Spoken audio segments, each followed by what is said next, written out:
Hello, everybody. Welcome to episode 46 of the CIS and Senteon hardening webinar. As you can tell, my name is Zach Mikowski, and I'm your host today. I absolutely would never, ever get my plane delayed by thunderstorms across the East Coast. That would be ridiculous. That's Zach's job. That is apparently so, but today I am Zach, and I would never let that happen to me. I'm joined today by my wonderful host, Rich, and our special guest today, Brian Reese. Brian, I'm actually looking forward to doing this one with you. Unlike Zach, I have a little bit of experience teaching security to students, and I know that's one of your main fortes. I'm excited to get into a little bit about that with you. This is going to be hard for me. Brian, why don't we start off? You want to do a quick introduction for yourself? I think you've been on the show before, but for people that maybe haven't seen that episode, quick refresher on who you are, what you've been up to. Hi, everybody. My name is Brian Reese. I'm a professor of cybersecurity and information technology for Penn State University. So my goal is with Penn State University is to train the next generation of cybersecurity professionals and IT professionals. To do that and be effective with it, I also run an IT consulting firm. So we focus on the small businesses of Northeastern Pennsylvania to help them become successful or cyber safe, depending on what their needs are and what their business cases are. So I have the unique ability to bring into the classroom what I do in industry. And it really balances and breaks it all together so our students can go back into industry and say, well, we did this in lab or we did that in lab. Things that they would probably never have the ability to do on their own. So quick examples of that. When we all started in IT, we had to do a lot of reading, figure it out, or just fly by night. I've been very fortunate to get some amazing grants from some amazing companies to help us teach with. So we teach with HP switching equipment, 40net networking devices. We use Nessus, Tenable Nessus. So we do a lot of the industry leading practices, and we teach that so that when they go into industry, they have a great idea what's going on. I met Zach and Henry a while ago, and they kind of showed me some of their software, and I was really intrigued by some of the cross-talking and kind of show the different compliance rules. We teach a 400 level management class, and we talk about it all the time. What's PCI, what's CIS, what's HIPAA, and it's really hard to give students this is what it really means, or this is what it looks tangibly. And I saw your software, and I'm like, this would be exactly what I need to show them. So last semester, in the spring semester, we actually used that as our final kind of recap of the whole course. And we showed the differences between them and how it all relates back to something that they will go into industry and actually make the changes with. So I'm really excited to be here to kind of talk about all of that and just really give our audience the great education that they need to be more successful in their industry. Yeah, I appreciate that, man. It's sort of like call it a dream come true for us to know that you're using it in the classroom. My experiences, the tools that we had when I had to do TA work were a little less than optimal. So hopefully we're providing a little bit more benefit than that for you. Yeah, that's really cool, Brian. For you to be able to, kind of work in the classroom and in the field, so to speak, being able to bring those stories, those encounters, and kind of all of that experience to the classroom is so valuable. A lot of times the lab exercises sometimes don't seem real world enough, but you're bringing that to the classroom, which is so valuable for your students. Great job. Thank you. Yeah, the lab part to me is my real bread and butter. That's really what I focus on because most of our students that I have noticed, they're kinesthetic learners. They learn by doing. And that's an IT pretty much across the board. Sure. I've noticed.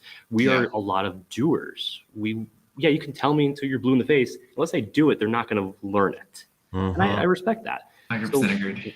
What I tried to do was one day lecture, because yes, I know, boo, I have to lecture. I know it has to happen. But then I take whatever we learned in lecture and I use something to reinforce it in some way, shape, or form. So basically every other class is some sort of lab or hands-on activity to kind of reinforce what we're already learning in lecture. That's and great. It's definite what I am seeing in industry. So like our networking course, back in the day, our networking course was taught literally book only, no hands-on networking at all. And I'm like, how are you going to know what this stuff even looks like? Right. So We went from literally just hands-on nothing to a full lab that has fiber optics, CAT communications, and we plug it all in. We do layer 1, layer 2, layer 3, work through it all. Beautiful. I stop at layer 3 because that's where they kind of know get after them for them because they're not programmers. Sure. Henry, you got to understand that. They're not programmers. They don't go up that stack that high. But they really like the fact that they can see what we talk about and then see how it actually works in real. Well, you're preparing them for the real world, and that's so critical. It really gives them a leg up to be able to share those experiences and that learning in when they're talking to prospective employers as well. I mean, you're hitting it exactly right too. Telling them there's nothing after layer 3 it's all they need to know, right? Maybe a little bit of layer 4, but everything 5 and up is black magic.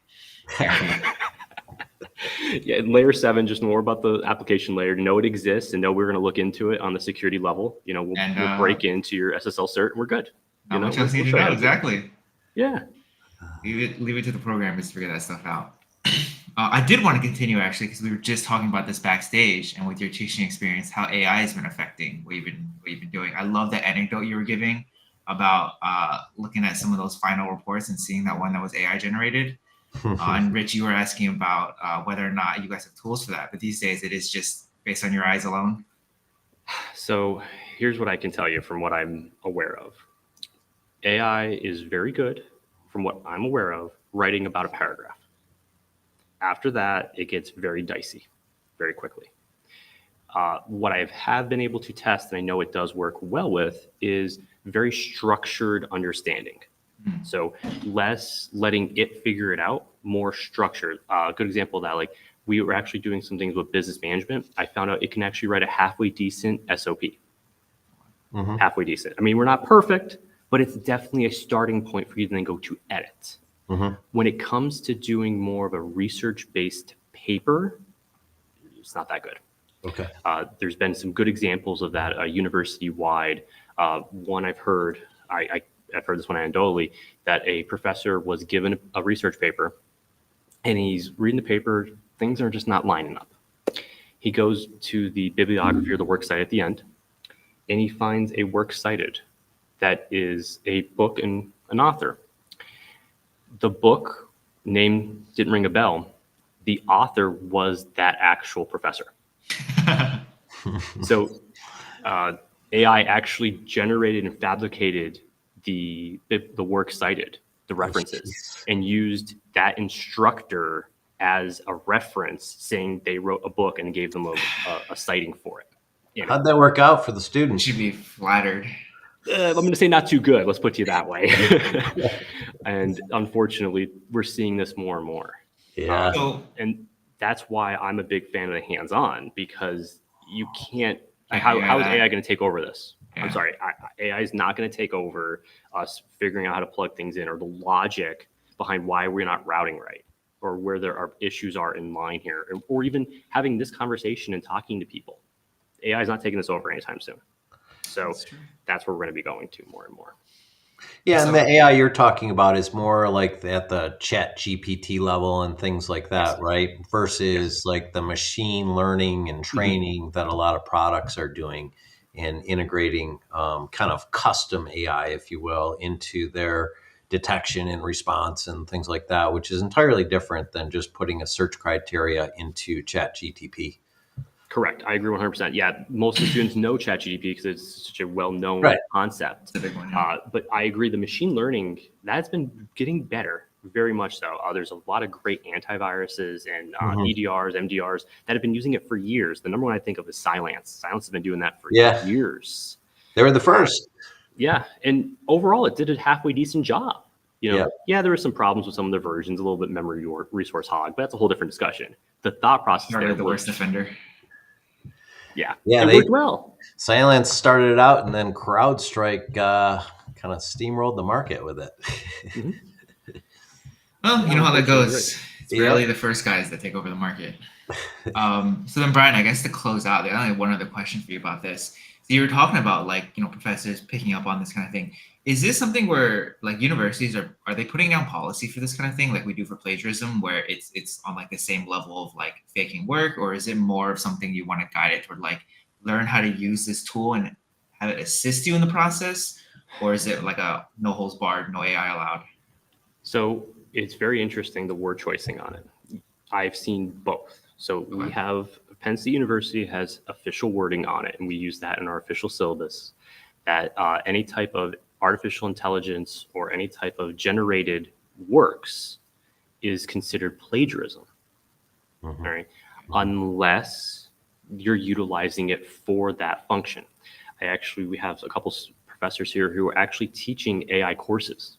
So that could get a little dicey there when you're actually saying, please use the AI, but wait, this is plagiarism. Well, that's the thought process behind it. Right. That is what you're supposed to be doing. So yes, that could be utilized effectively. Our biggest issue, if you want to talk across the board with it, is more of the ChatGPT trying to figure something out, and the Course Hero and the Chegg, where people just literally take full courses and dump them up there and just copying full courses over. Yet again, the biggest issue is it's in the majors or it's in the industries that have less hands-on or less mathematical issues. So the biggest issues we're seeing it in is the liberal arts areas, because that's easy to fabricate. Hate to say it that way, but it's a little more positive to see that fabrication there. So that's why they're a little bit more concerned in that area. Henry, I can add to that. Here at CIS, we really don't want our employees using those public AI tools like ChatGPT. And, we think there's good uses for AI, but the public platforms like that, our organization is very concerned about what happens with that data. Are you putting in sensitive information into that chat? Are you, there's a lot of concerns about that. Depending on what you're putting into that query, you can be exposing sensitive information potentially. And that's a concern of the CIS organization, and reason why we really try to limit our employees from doing those kinds of things at the current moment. Yeah, I mean, that makes a lot of sense, but there's also a question of how much you can actually get away from it, right? If you're on Slack and things like that, there have been a lot of those things recently where they're just yanking all your chats up. Slack bot. No, I agree 100%. Rich, you hit the nail on the head. That's the biggest concern is what you're accidentally leaking, that you have no idea that you're leaking. And what is it going to take from that and kind of extrapolate if it possibly can? Whatever you put in there ends up in a database somewhere and doesn't go away, as far as I know. It's there somewhere, regardless how they want to tell us. They're doing some sort of mining it or introduction with it. Good example of that was Amazon Alexa. How the heck does it know to listen for us? It's recording all the time. Yeah, they claim that it's only doing it locally, right? And it's not going anywhere. But according to Amazon, they actually record 3 seconds, I think, before and 5 seconds after every query, and that all that data actually does go back to Amazon to be ingested and refined. Because there's actually a court case in Florida of somebody getting murdered. And then they're trying to see if they can get the footage or the audio from Alexa to see if they can figure out who the murderer was from it, because the person asked for Alexa for help during it to see if they can hear. The things you get into in academia that you never thought you need to learn or talk about. Took a dark turn there. Sorry, guys. I mean, at least you've got no lack of topics to talk about in class. You don't need to spice up a lecture. You can just spend 10 minutes on Google, right? All right. With that being said, I don't have a good segue from murder over to our primary topic today. Although I guess if I had to say anything, I do sometimes want to murder the Chrome browser. So there is that. But I think our topic today is going to be about leveraging the Chrome browser settings for. Well, Henry, I could add that many people will murder their Chrome browser settings, and that's what we're trying to prevent. There you go. Now you're getting it. I am very prepared for this, and I don't even know exactly what the topic is today. I think it's remote access, like things like printers, right? Yeah. Yep. Yeah. So why It's all don't about we? remote access today and trying to protect your environment from more or less leaking data or providing unauthorized access. All the fun things. Exactly the same Hmm. as the operating system, just on another layer up. What are we Yeah. now? 7? Is this 7 or is this 8? Yep. Well, that's the thing. That's where I come in. And a lot of times that's where an MSP comes in, is Yeah. just trying to figure out that whole defense system or that mechanism for what your users are going to use. So if we can Hmm. start figuring out where that is and try to figure out how they're getting in from that remoteness, because honestly, as we go through the slide deck, you'll see how easy it is for an end user to just set this up and boom, Hmm. remote connections. So if they're going to do it, let's make sure they're doing it safely. Right.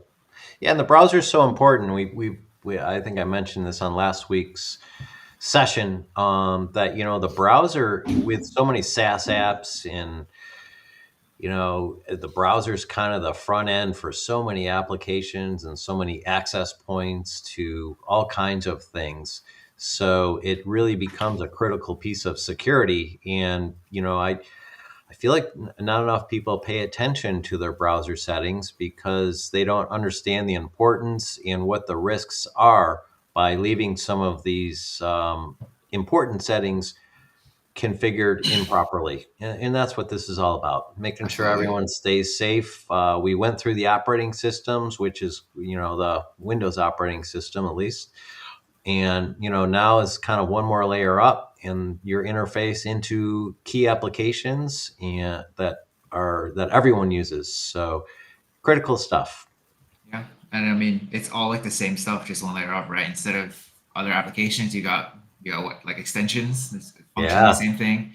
You got remote access to the OS, and then you got remote access to the browsers.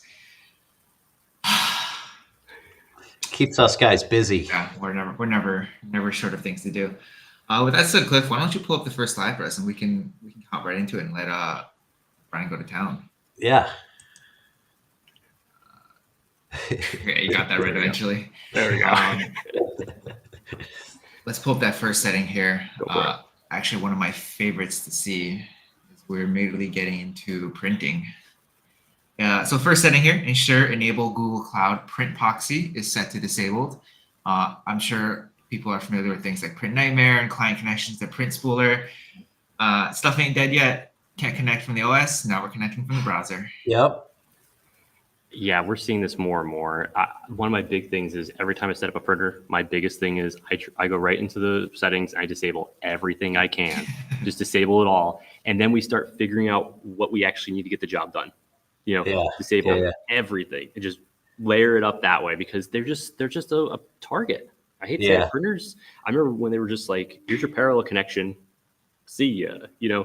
Now it's turned into they might have more memory than a computer has. Oh, they have an operating system. They have all kinds of stuff, and a fun exercise. And I don't know if I recommend doing it or not, but if you're familiar with Google Dorks, these search commands that you can use to find specific things, there's some very specific Google Dorks that you can put just in a search screen. And some of those are looking for printers Yeah. specifically, and you can find all kinds of printers exposed on the internet because they don't have proper settings. You can print to them. You can look at the device, probably change settings if you want. You can do all kinds of stuff without proper settings. So don't do this. That's more of a printer setting itself. This is in the browser, but There's like a specific somewhat port you can related. print to, right? Like you can just send message to like a specific port and it'll just print. I love that stuff. Yeah, you can do that. Yep. I remember back in the day with the HP, what was the Jet Direct print Yeah, the servers? I Jet don't remember Direct. those bad Yeah. boys. Tenable had a field day with one of them once where I was at, and it literally the printer just ate a ream of paper of Mhm. randomness just coming out of it. It just ate the full ream, and we're like, okay, let's make sure we whitelist some of those IPs again, so we Yeah. don't have this issue again. But yeah, they're just. But problem is, a lot of these places have these old printers that need them. Mhm. This is their way to get, hey, let's cloud connect it or something like that, so we can then utilize it more effectively. But unfortunately, you're opening up a door to the Mhm. outside world that can then utilize that as a lateral movement. It's all about that Mm, lateral movement. exactly. If they can That's get the into real risk. something, move to the next piece. They're on the network, and you So, connect to the printer, you're on the network. And if you Yep. can escalate privileges or move laterally from there. It's all goodness for the bad guy, and you For just good don't want reason, that. these are the devils in IT, right? Yep. Yeah, and it's in the Well, details too. Knowing that this is out there and yeah, knowing where you want to go. That education for them. piece is huge. Yeah. So here's a question for you then, Brian, because you mentioned whitelisting. Let's talk about for this Google Cloud Print Proxy. Is there any use cases you've encountered that you find that this would actually have a legitimate purpose to be enabled? For the residential side, I see it definitely. Okay. For the professional side, I don't see it. I don't see a reason Never, for huh? it, to be honest with you. I just can't see it. There's a lot of better solutions out there that are more vetted that could utilize this type of thing. Yet again, you have to invest and work with the correct partners to do that. But there's a lot better solutions out there depending on your scale and your need than using something like this. Makes perfect sense to me. Awesome. In that case, Rich, unless you have anything else to add, Cliff, we can hit the next one. No, I think we're good. Yeah, let's go to the next one. Our next setting here, ensure allow remote access connections to this machine is set to disabled. I swear to God, I've heard this one before. This is where bad things can happen very quickly. Frankly, I actually didn't know this was possible via Chrome until I was going through these benchmarks. Brian, what's your experience been with this? I've seen this about 3 years ago. Okay. Somebody showed me this to me about a give or take. My memory is fuzzy. I don't. Time is a crazy thing for me, but I remember it being years ago. Somebody had shown this to me, and I was like, "Ooh, that could be dicey really quick." Right through your Chrome browser. So it really got me worried, and I'm like, "Okay, well, let's see about how to disable some of this stuff." And it's not that easy. I'll be honest with you, it's not that easy, especially if you're in a small network that doesn't have a disjoint domain, or you're in a very small one-to-one relationship. To be able to pull this off and block something like this is very difficult. And Chrome is so easy to install. And yeah, yet again, this is one of those settings where we just talked about with the printers. This is an awesome thing for that power user that uses a home or residential system. And that's where I know a lot of people use it from in like the almost like the home lab or the, trying to learn situation. They'll have a computer at home and they'll use that to Chrome back in to get into their home machine, do what they need to do, and go from there. But yet again, business case scenario, there's better ways to do it that's more secure. Yes, it costs money. Sorry, your data is worth money. You know what I mean? You have to think of it that way. What's it worth for your business at the end? Yeah, I think the next setting, even the next slide, helps us look at a different way of allowing that connection in a more secure manner. But just having this wide open for anyone to potentially access and gain control, definitely not what you want to do. No, definitely not. Well, it's all about convenience these days, right? So good to make those considerations. Yeah. Speaking of that next setting though, Rich, you're saying it was a little more secure. Let's take a look. If you want to flip over. So the next setting we got, ensure allow remote users. Maybe it's the one after that. Allow remote users to interact with elevated windows in a remote assistance session. Yeah, not that one. Well, I guess I'm going to stare at this one for a second. But no, this one actually have a story. Take it away, Ryan. Because I'm not that old, Rich, sorry. But I do remember when we first had RMMs and we had remote management. Yeah. I was working for a very large MSP at the time, and we were testing out software called BombGuard. And that was like one of the first ones that did remote support fairly decently. Because what I remember was the first couple of those remote support softwares, the biggest problem was you couldn't interact with the UAC prompt. There was no way to do it. So as support, if we have our system set up correctly, I use the air quotes, correctly, what would happen was if you wanted to go in and install software or make a setting adjustment and you weren't admin, you had a prompt up, you couldn't physically do it because the remote access software wouldn't let you do it. So that adjustment there was huge when we got BombGuard. That allowed us to actually now select the UAC prompt, hit yes, or put our credentials into that UAC prompt. It was huge for us to be able to save us time and aggravation. And then we have to send crews out. It was literally just a group in-house now can actually do all of these like one-off updates for them. So yet again, huge win. But yet again, this is a great way for the attackers now to utilize Chrome. And then on top of it, now they can just UAC everything in. They can admin rights and do whatever they need. So if for some reason that first setting was overlooked. This one should yet help in that thought process before. So help me understand this a little bit, actually. If the first setting, allow remote access connection, is enabled, but this one is disabled, does that mean that they'd have to go through some more esoteric means to actually elevate their window once they get remote access? I believe it's just not allowed. What's the difference? I believe that you can't escalate those privileges with this. Where there's a will, there's a way, I think. I bet you can rig it via command line. Okay. So yeah. With PowerShell, I bet you could. But they've been getting better at this. Our first series, those most of those machines, unless you really need PowerShell should be disabled already, but it may not be. Or whitelisting applications in PowerShell. Have script control. Yet again, another outside this is a little outside our zone here of comfort for talking. But yeah, having a piece of software that can do script control, and you can then whitelist applications that PowerShell needs. Somebody on your desktop drops a PowerShell script and runs it. We want to do that. We don't want to have them just to free RAM, do whatever they wanted. So it's this layered approach, and your layering here is taking care of the endpoint hardening based on settings that are readily available to us, not active. So if we can send a lot of these little low-hanging fruits, then we really won't have to be as careful or as exact, per se, with the harder stuff down the road.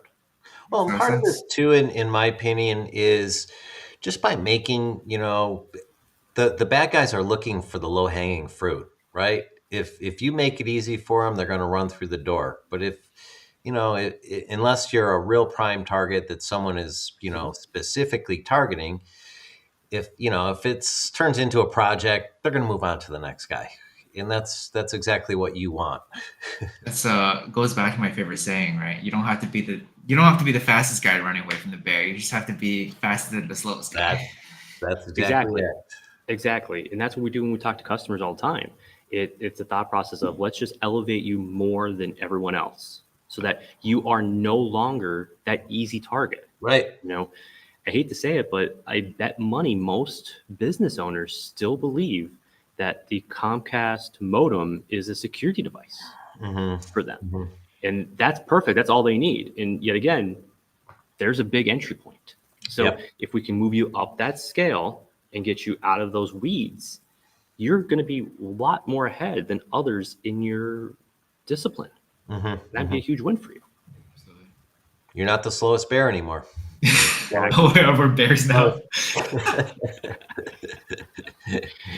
You're right, though. And that's the thing. I remember going back to the setting here. That's huge that you just don't need to have that UAC prompt. Even if it was me, and I might use Chrome. I don't use it, but if I had to use it for residential purposes, I would make sure I can't install something by accident. Right. UAC prompt. I can't have admin rights just to be on the safe side. To make sure nothing bad does potentially happen to you. Every step that you can do to make it a little more difficult. Exactly. A little bit matters. Yep. Yes. So let's take a little bit further. Cliff, hit us with the next one. This is what I was talking about. So this setting, ensure configure the required domain names for remote access clients is set to enabled with a domain defined. And I would really like them to simplify these names a little bit. Yeah. So as far as I can tell, this is going to be most effective if for whatever reason you have that first setting enabled, or you have that second setting enabled, and you can get remote access. At least this way, they're going to do a little digging and figure out where your domain name is first. Well, the way I see this one, Henry, is let's say you have an MSP that is, needs to help you with certain things. You can configure their domain as in an acceptable domain to get access, and everything else not. So if we have, my MSP as the domain name as, appropriate, and that's the only one, hopefully that is giving you the protection to allow the right people in and everyone else out. And that is the way I interpret this. Makes sense. Yeah, I mean, we've been doing this for years for remote desktop, RDP. We whitelist based on machines within the network. So if you have a larger network and you might have multiple, I'll call them like satellite offices or locations, you can whitelist the IPs that only from the VPN can connect in, or from only the servers or something along those lines, that whitelisting to yet again narrow down that attack surface so less people can have access to it. And yet again, you want to have these settings configured, even if you have that first one. Zach, you were talking, Henry, sorry. Zach, Henry, same person, right? Today. Same person today, yeah, exactly. Same person, I'm working on it. Make sure that we have that first setting changed. If something does happen, it gets changed by accident. We have all these other ones set up to help us defend as well. So I hate when people want to just make the first one and then not worry about all these other ones. Well, no, we want to make sure we have them all just in case something does happen. Now, some people have the luxury of being able to afford Senteon to help us in this case for the change log. But yet again, there's always going to be that microscopic time frame of detection. So we have to watch out for that. And then this is where we come in and have an extra set or an extra layer of protection for that. Exactly. Yeah, Brian, what you're talking about is so critical. Configuration drift. So let's say, you had the setting was correct, but, for whatever reason, it got changed. And that can have a cascading effect on other things as well. So, it is very important to have tooling like Senteon that is going to keep track of those settings over time and make sure that you're not putting yourself in a bad spot, even just by accident. That's why I love doing these with you guys, man. You pitch for me. Sit here and enjoy the ride. All right, let's keep on chugging along. I think we're making good time, actually. 30 minutes left. Enable curtaining of remote access hosts is set to disabled. So I think this is the first time actually we've ever had any setting talk about curtaining. So if you could, Brian, you want to explain a little bit about exactly what that is? I will admit, I actually had to look into this a little more intensely because of the word choicing of the English language and even how I pulled some of the admin settings from group policy. I pulled some of the MDXs out. And I didn't like the word choice. I had to really look into this. Yeah. So what they're talking about here, when I really sat down and really researched it, was the thought process behind when you connect into someone's computer, the computer that they're in front of, they can no longer override your settings or override what you're doing. So when I looked into the setting, it actually stated that the remote access hosts input-output devices will be disabled when doing this. So they can no longer utilize the mouse or keyboard to overwrite what you're doing when they're in. And just like in old school RDP, if we remember old school RDP, when you wrote into someone's machine, you boot them out and you log in as you. So it's literally just a login screen in front of you. So they have no idea what's going on. Same concept here, that you're asking for remote help to help you with something, but all of a sudden you're second fiddle all of a sudden, which ain't going to work too well when you're trying to watch or see what's going on. Especially, hate to say it this way, but sometimes this can be used as a negative attack vector. If they get into it, you have an attacker utilizing this. Now they don't have any view from the good guy to watch in. That could be really scary. Well, someone could, if someone's working behind the curtain, even if, let's say they're, from your organization, so you inherently trust them, but not all people are nice. I mean, some, even an internal threat that could potentially use this and make a configuration change that shouldn't be there, some kind of a backdoor of sorts, and you don't realize what's happened. That's a good way to think about it. Yeah, in our management courses, one of my biggest thing we talk about is employee offboarding as much as onboarding. Oh, yeah. Because you don't know what's going to happen then. Yep. My biggest thing I drill it into them is when an employee is leaving, disable their access before you fire somebody. You know what I mean? Because you don't know what's going to happen. And this is a great way for doing that. If they were using this for legitimate purposes, I'm the IT guy, I'm tech support, I need to help you out. New directive came down, let me make some quick changes to your machine. Let me block you out. You no longer as the end user can see what's going on, but you have a trusted source who's going to get fired in 5 minutes. Trust but verify. Exactly. So I will say though, there is some school of thoughts on that where people are sort of in that camp of end users should know as little as possible because it saves them a lot of trouble when it comes to having to explain things and maybe get into some of those weeds. You ever find any merit to that school of thought? My personal thought is education is critical. If you're in someone's system and you're doing some configuration, just talk through why it's important. What the risk is by having the setting incorrect, or whatever you're doing, so people understand. A lot of people just aren't they just don't have the proper awareness of what the risks are. And if I think it's all of our jobs to do that continual education and help people out so they do understand what the risks are and why these things are important. I say it all the time. No one wants to be the weak link and cause something bad to happen in the organization. You feel terrible. So, all these just little moments where you can explain something all adds up over time. I love it, Rich. That's exactly how Sounds to it me. needs to be. Yeah, I truly feel that if we engage, we educate, we empower. Right. And if we build that foundation correctly, we as IT can actually now have a conversation instead of a lecture. Right. Using that term choice. Yeah. Right. But if you think about it, when you lecture, you just talk at instead of You're the talking bad guy. with. You're the bad guy. You're The one Exactly. they don't want to see. Yeah. You're the fun police. Exactly. We're not the fun police. We're just trying to, enable people to do their job safely and securely. That's all. I don't know. We're Isaac not- Winkowski. I'm a fun police. Exactly, though. You hit the nail on the head. I truly feel that we should be explaining this, but also in a way that they could understand. Right. They're not technical people. Most people are not technical people. Not the big brother, not the heavy hand. It's like, we're bros. Let's talk about this. This is why it's important. We're doing this because of X, Y, and Z. It's only going to take a second. It's not going to hurt, and we'll move on. Business owners, this is not like, if you talk to business owners, they want to be in their business. They know their world. They don't know this IT world, but No, they don't want to. they don't need to. If you have a trusted advisor to help you, not a consultant, but a true advisor that actually has a care towards your business. Yep. Vested interest. But they're hard to find. They are. They are. And it's hard to earn that trust. We all know that.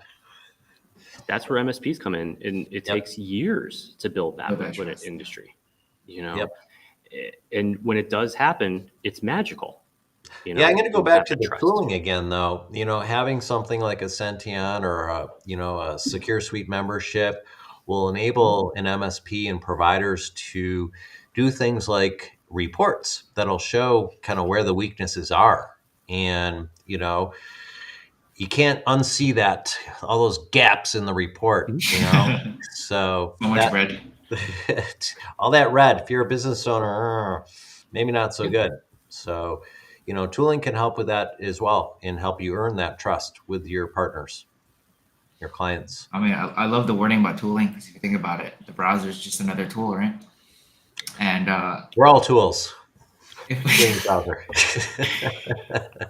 we hit the next setting here, I'm getting pretty sure that the browser is just a rat. So next setting, ensure enable firewall traversal from remote access hosts is set to disabled. Yeah. So the fact that this is even possible on browser is a little concerning, I would say. Brian, any legitimate use cases, anecdotes, anything you got for this one? Legit use cases, for attack vectors. Yeah, it's a great legit use case. It's legit, depending who you ask. Yeah.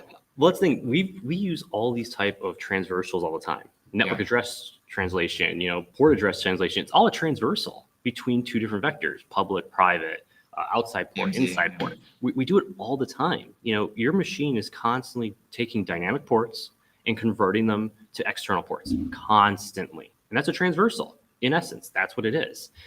And if you could now get to that seventh layer, bring it down through and utilize that to backdoor in, that's a huge red flag. So yeah, I agree. Anything involving any type of mechanism to adjust or redirect firewall rule set needs to be stopped in some way, shape, or form. Yeah. I mean, you have a firewall for a reason, right? This is basically just disabling all of that fine work you put into creating firewall rules and investing in that technology. This is an important layer that needs to be set up properly. Otherwise, all that work around your firewall and those rules you spent time on just go out the window. So I guess the real question then, we'll probably have to ask the Chrome developers about this one, but why did they ever include that functionality to begin with? Some developer wanted it. He really needed this. It all comes down to probably something really weird, or they had like a bug in their system, like they wanted to see if they can do it. It's almost like bragging rights sometimes. Yeah, and they left it. Yeah. Or, oh, hey, I wanted to listen to my music at home and I used a certain port. Could I just transverse the port? And then I could listen to my music from home like here, that, or something like that. Solved. It's always something like that. I hate to say it that way, but that's what it is. It could be bragging rights, or it could be something that they wanted to do for fun. Or if your firewall has TikTok and Facebook and all of that, maybe ChatGTP blocked, turn this off. Get around it. Yeah. Not blocked anymore. Yeah, I remember that we worked in education for a while. The longest time we were having a trouble with blocking was because of HTTPS. I was at a different time slot where HTTPS blocking just didn't really work. You know what I mean? There's no DPI. So encrypted. They didn't know it was going through the traffic. Yeah, they couldn't see in. So one place I was at before I started there, they actually just said, we're just going to block 443. And I'm like, how do you think that's going to work out for everybody? They're like, we can do that, right? I'm like, you can. Yeah. Does the internet work? So that whole thought process there had to get a little bit of a rethink, and let's bring in some new technology that can actually utilize that. In like SonicWall, Fortinet, Palo Alto, all of them have an ability now to quote unquote break in to an SSL encryption. All they're basically doing is a man-in-the-middle attack, a legit man-in-the-middle attack, and then they could see in. Why are we just not doing that more often? That's the best way around it. But yeah, this setting scares me. And when I read through the slide deck, I was like, they even did this? Yeah. They get, they get better too. I swear. The deeper we go into this, the less use case, the more question marks we get. Yes. That's it. Cliff, let's get the next one. Enable or disable pinless authentication for remote access hosts.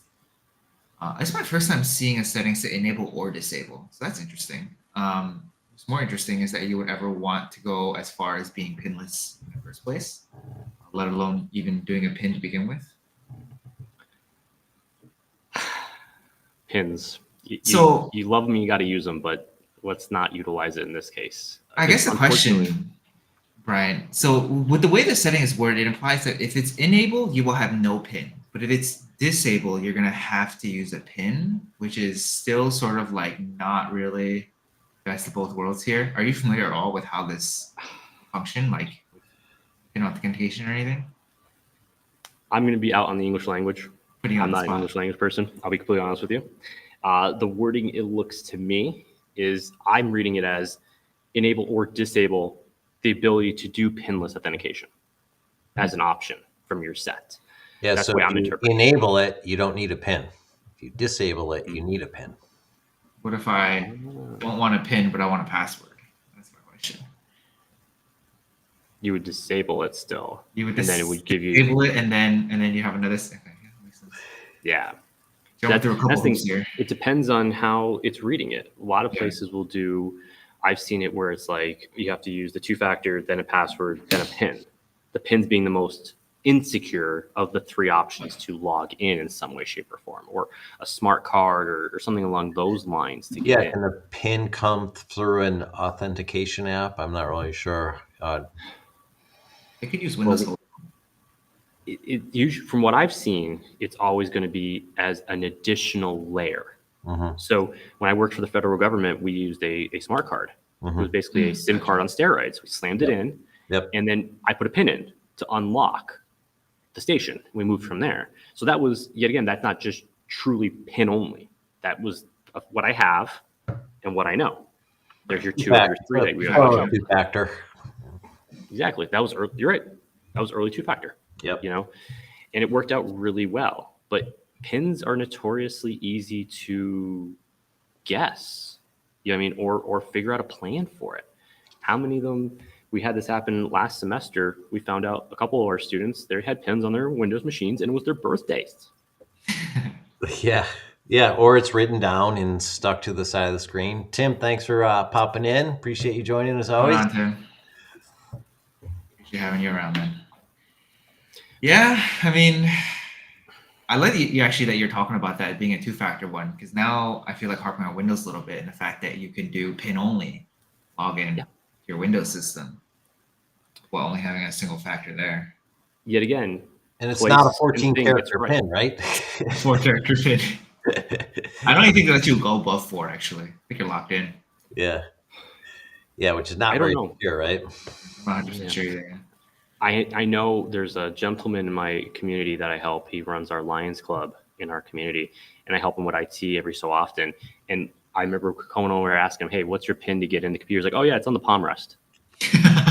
Yep. Okay, man. Thanks, buddy. Thanks, buddy. We're good. We're good. Why have it Yet at that again, point? older generation. He doesn't leave the office. It's in his house. I get Yeah. it. That kind of works for him. He needed to do it. He did it. Yep. But yet again, for the road warriors, as I call them, people are on the road 24/7. No way. No way is this going to work. You know what I mean? Long term for them. Agreed. All right, we got 2 left here to hit through. Ensure enable the use of relay servers by the remote access host is set to disabled. They just don't stop. They really just don't stop.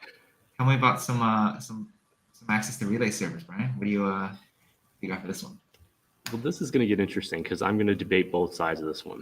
Because I mean, at least we're here's hitting my some problem. legitimate use cases here. Yeah, because here's my problem.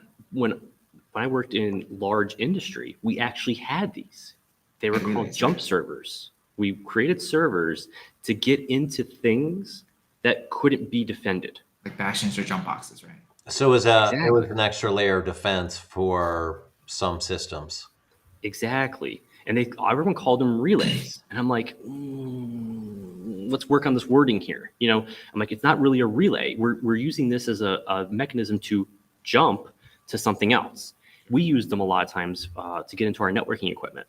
So what we would do is we would whitelist what IPs could talk physically directly to the actual networking devices. Mm-hmm. We'd only then be able to get into it from that server or that desktop, wherever the machine was. And that was like the golden child, basically, to get into everything. And we defend the heck out of that to do it. So when I first read this, I was like, man, that just circumvents everything that I've known to do in large industry. But then it is true, though, you don't know then where that second hop is from. So you don't know who's really the source. If you're using that jump server, if it's shared between multitude of people. You know, if you're in a large industry, you have like 20 IT people and a help desk, and they're all using one jump server to access 20 different devices. If you can't pull the logs and learn exactly where things are, that could be a huge red flag. Someone else that you don't even know is going in. Boom, there's a problem we're going to run into. A little bit of a man-in-the-middle scenario, kind of, to some extent. But the man-in-the-middle you set up. Right. Which is even crazy. Set up for security, right? Yeah. Yeah. Well, I mean, I think if there's any legitimacy to this, is the fact that you probably shouldn't be using Chrome remote access to access your jump server to begin with. So there's the argument to be had there, right? Where if this is your only way in, that just go log right into that machine directly. Other infrastructure issues with to deal with. Two-factor. Yeah, I agree. Having that whole idea of just like, let's use legitimate security software that's not homegrown for residential use. That's huge. You know what I mean? Yeah, I feel like that's maybe a little bit of an old tech way of solving some access issues in general. That's a fair way to put it. Well, at least we hit one that's got a use case. So let's clap our hands for that one. Happy to see that. And with that being said, let's hit the very last one, which I think is probably the one most unfamiliar to me. Ensure enable first-party sets is set to disable. So I'll be the first one to say I actually don't know what a first-party set is. I've never heard of this term. All right, so I'll be the bad instructor. I had to look into this too really intently because I've known it as a different term. And I finally figured out that this is the new fancy term for things. What this is, in essence, is the ability to share cookies. Oh. So what they're doing is like-minded sites are sharing cookies to then utilize in some way, shape, or form. To gain some kind of persistence. That's a little concerning. What I think it is let's go from legit use first. Let's go legit use. Okay. Cast of advertising credentials, Thanks, Tim. We'll look into that. so that you can then utilize one tag for advertising purposes for multiple sites or a family of sites. And now we target that way. The malicious way I'm thinking of it is almost as your session cookies Right, transferring. like, so if I'm like logging to Google Workspaces and I'm like going across different apps for Google, is that first party sites that they're using? It shouldn't be. I'm not a programmer, so I'm not going to answer that one with a 10-foot pole. Okay. But it shouldn't be. You know what I mean? Yeah. Okay, well, I mean, Tim is telling us Meta does that. So, I mean, that's what I'm saying. That's okay. what I'm worried about, the sharing cookies for affiliation. And that would then come into the fact of what I was just saying about the ads. Thanks, Tim, for pointing that out, that you can then, now Facebook and Meta and all that crazy universe there can now share some sort of data about you, be that good or bad, up to interpretation. So, but we can then utilize that as we move laterally. So if you think about it, in the same way that a relay server is basically a man in the middle, this is basically a cross-site scripting attack, is it not? Like, when I first read it, that's what I was thinking.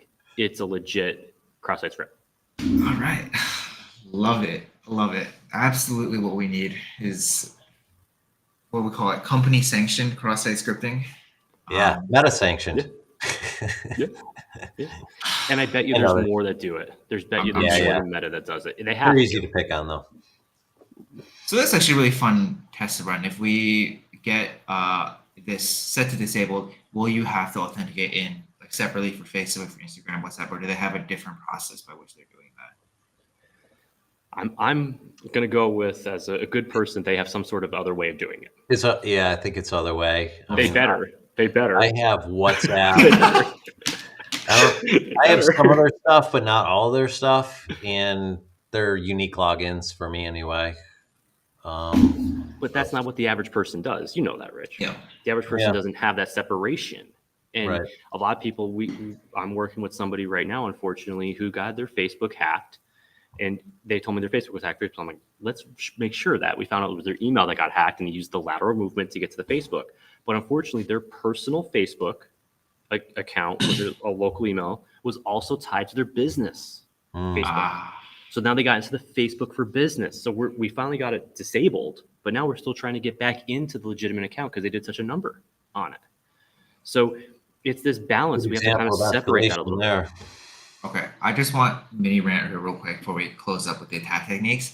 Just so you know, Meta is the worst design platform for work. You have to have a personal account tied to a business account. You can't create a business account for business. They will kill your account and tell you you're a duplicate.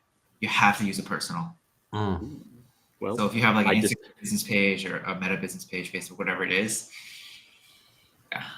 unless there is a way to do it, in which case somebody should let me know, because our experience with it has been gotta have a personal account. And it's a little infuriating. Wow. Thanks for telling me the rest of the story there. Not Zach. Thank you for telling me the rest of the story. Yeah, Facebook, Facebook's not really a business platform, though. Let's face it. People should tell that to real Zach, who may be the one running our Facebook business page. But I, not real Zach, would never do something like that. Pseudo Zach. Big Zach. More interesting Zach. Oh, got it. He's not gonna be happy when he watches this. Let's finish up here then. Actually, I'm actually not used to this. These usually I thought were the first slide in our decks, but these days I guess they're not at the end. But we're gonna be looking at some of the MITRE attack techniques that you would use to mitigate these types of things. And this I actually find to be the most interesting for the specific one we're doing, because when we were talking about it, a lot of these settings are quite literally these attack tactics themselves, like Chrome turning themselves into a rat, or jump servers being man-in-the-middle attacks. So I guess the question then, Brian, do you think that these settings should just be listed as like attack techniques or as mitigation points for attack techniques? From a marketing standpoint, it would make Chrome look like a horrible piece of software. You know what I mean? So it definitely would not be a positive thing to advertise in that sense. Sure. But I definitely believe that all these software, every software that we use has some sort of attack vector. Yeah. We may or may not know about it yet. So let's take out those low-hanging fruit that we do know about that then they can't go make the lateral movements. That's my biggest concern is you get entry period and then you laterally move those first two. That's where I try to make sure we watch out for. And that lateral movement, if they did get a foothold in, they did. God bless, they did. Let's make sure it's very difficult for them to laterally move in some way, shape, Right. Yeah. Minimize the blast radius, as Zach likes to say. And It's the same. Sorry, that's how you know I'm not real Zach. I would have said that first. Yeah. So, at CIS, we work very closely with MITRE, and, we use the MITRE attack techniques to help guide the settings and the prioritize of our CIS controls and things like that. So, I wouldn't call any of these individual settings that we went through today a unique attack vector. It's really a combination of things that result in something bad happening.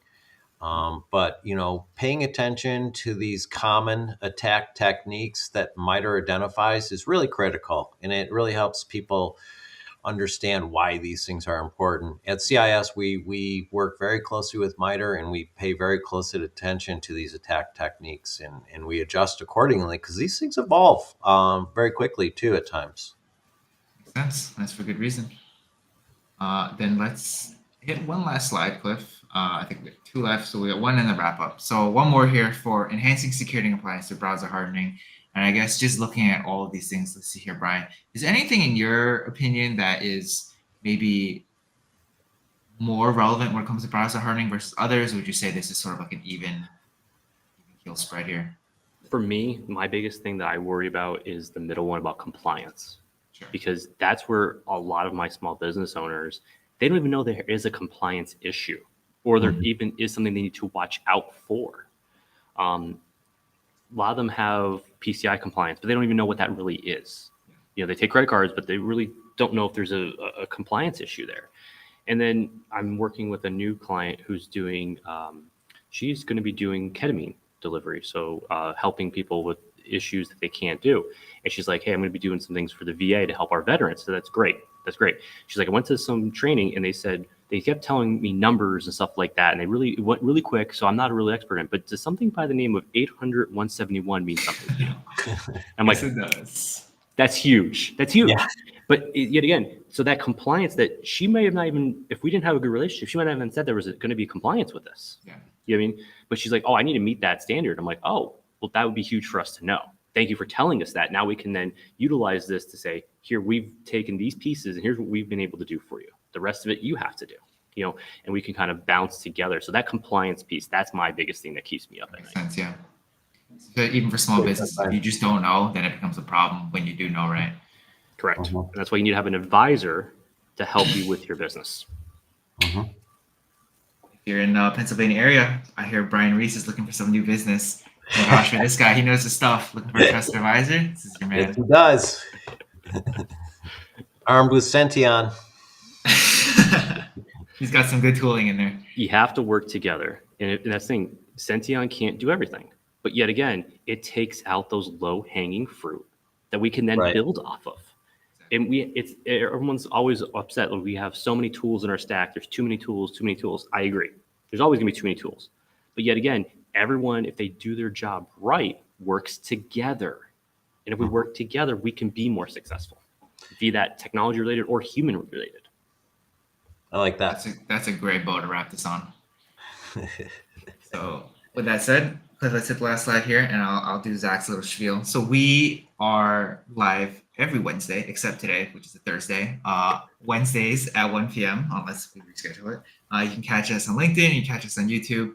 The upcoming presentations are going to be on Active Directory and safe browsing next Wednesday with JP Kesey, and then on the 31st with Derek Melber, and August 7th with Andy Laren. So that looks like quite a fun group of people that Zach's going to get to go through with. Yeah, you guys will enjoy. I may be in the background, but hopefully not being fake Zach again. The other thing, check out our website. Go to app.senteon.co to start a free trial. You can get a free assessment with the tooling in under 5 minutes. I think it's what Zach usually touts it as.